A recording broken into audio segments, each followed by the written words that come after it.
America और Iran के बीच चल रही बातचीत के बीच राष्ट्रपति डोनाल्ड ट्रंप ने कहा कि कमर्शियल जहाजों पर हुए हमलों के जवाब में अमेरिकी सेना ने लगातार 3 रातों तक ईरान पर हमले किए।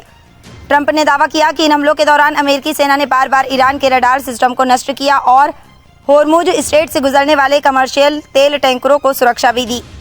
साथ ही बड़ी जानकारी आपको बता दें कि ट्रंप ने कहा कि उसने ईरान का रडार उड़ा दिया। उनके पास कोई रडार नहीं था और अब भी नहीं है।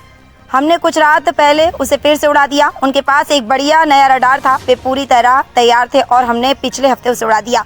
उन्हें अब तीसरी बार सब कुछ फिर से शुरू करना होगा। जब उनसे पूछा गया कि क्या अमेरिका आगे की कार्रवाई के लिए तैयार है, तो ट्रंप ने जवाब दिया कि हमारे पास सभी जरूरी साधन मौजूद हैं।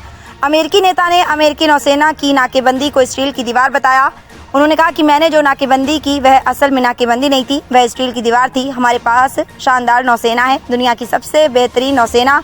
ये लोग कमाल के हैं, एक भी जहाज ईरान तक नहीं पहुंच पाया।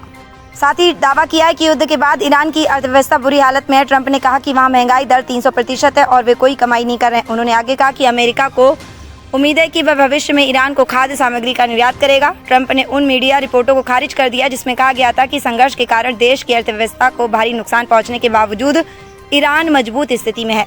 उन्होंने पश्चिम एशियाई देश में मंडरा रहे खाद्य संकट का भी जिक्र किया। उन्हें भोजन की जरूरत, उन्हें मक्का, गेहूं और सोयाबीन चाहिए और हम खास तौर पर अपने अमेरिकी किसानों से इसकी आपूर्ति करवाएंगे, बशर्ते हम उस स्थिति में पहुंच जाएं जहां हमें पहुंचना चाहिए।